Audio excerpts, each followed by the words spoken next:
धन्यवाद सभापती महोदय। मी आज रेल्वे मंत्रालयाच्या 2026-27च्या मागणी अनुदानावर बोलण्यासाठी उभी आहे। उत्तर महाराष्ट्रातील धुळे नाशिक जिल्ह्याच्या रेल्वे विकासासंदर्भातील काही अत्यंत महत्त्वाच्या प्रश्नांकडे सभागृहाचे लक्ष वेधू इच्छिते। माझ्या धुळे लोकसभा मतदारसंघातील मनमाड ते इंदोर हा रेल्वे मार्ग अत्यंत महत्त्वपूर्ण व धोरणात्मक दृष्टीने आवश्यक असलेला मार्ग आहे। 2 सप्टेंबर 2024 मध्ये या प्रकल्पास मंजुरी देण्यात आली। या नवीन रेल्वे मार्गाची लांबी सुमारे 309 किलोमीटर प्रस्तावित असून या प्रकल्पाचा एकूण अंदाजित खर्च सुमारे 18,036 कोटी रुपये इतका निधी मंजूर करण्यात आलेला आहे। हा रेल्वे मार्ग महाराष्ट्र आणि मध्य प्रदेश या 2 राज्यातील एकूण 6 जिल्ह्यांमधून जाणार आहे। यात महाराष्ट्रातील नाशिक धुळे तर मध्य प्रदेश राज्यातील धार खरगोन बडवानी आणि इंदोर या जिल्ह्यांचा समावेश आहे। या मार्गावर सुमारे 30 नवी रेल्वे स्थानके प्रस्तावित असून पैकी मनमाड मालेगाव धुळे शिंदखेडा शिरपूर सेंधवा राजपूर धरमपुरी धार आणि इंदोर ही महत्त्वाची ठिकाणे आहेत। सदर प्रकल्पाच्या भूसंपादन प्रक्रियेत अडचणी येत असून शेतकऱ्यांना व नागरिकांना कमी मोबदला दिला जात असल्याच्या तक्रारी सातत्याने येत असून या संदर्भात आंदोलने देखील सुरू आहेत। शेतकऱ्यांमध्ये संभ्रम चिंता व असुरक्षितता निर्माण झाली आहे। जमिनीशी निगडीत औद्योगिक क्षेत्र रहिवासी क्षेत्र फळबागा विहिरी शेती व बागायती शेती यांचे मूल्यांकन जास्त असल्याने बाजारभाव आणि शासन मोबदला यातील तफावत दूर करून शेतकऱ्यांना वाढीव मोबदला देण्यात यावा। आजचा रेडी रेकनरच्या 4 पटीने भाव द्यावा अशी सर्वांची मागणी आहे। जिल्हाधिकारी यांच्या अध्यक्षतेखाली एक समिती स्थापन करण्याचा निर्णय 24 फेब्रुवारी 2026 रोजी घेण्यात आला आहे।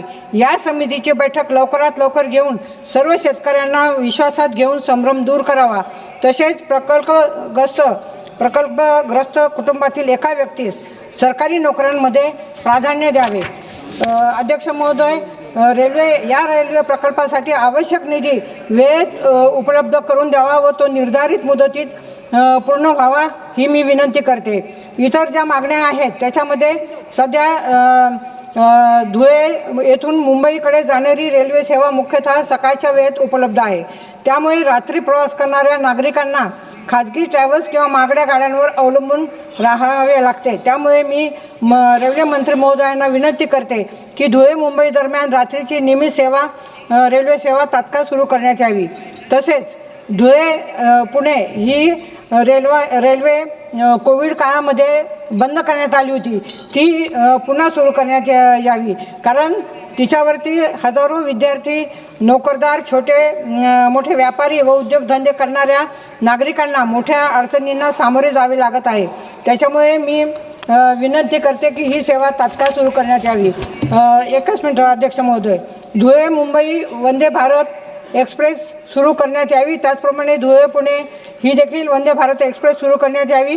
नाशिक पुणे रेल्वे मार्ग नारायणगाव मार्गे विकसित करावा। नाशिक धुळे नवीन रेल्वे मार्ग विकसित करावा। तसेच नाशिक रोड रेल्वे स्टेशनचे अमृत भारत स्टेशन योजनेअंतर्गत आधुनिकीकरण करावे।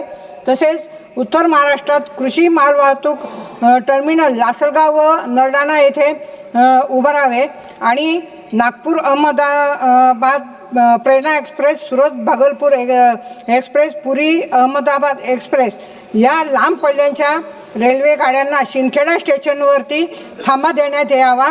ही सर्व कामे पूर्ण झाल्यास उत्तर महाराष्ट्र हा देशातील एक महत्त्वाचा आर्थिक आणि लॉजिस्टिक कॉरिडॉर म्हणून विकसित होईल। माननीय रेल्वे मंत्री या मागण्यांचा सकारात्मक विचार करतील अशी मला खात्री आहे। धन्यवाद अध्यक्ष महोदय। धन्यवाद।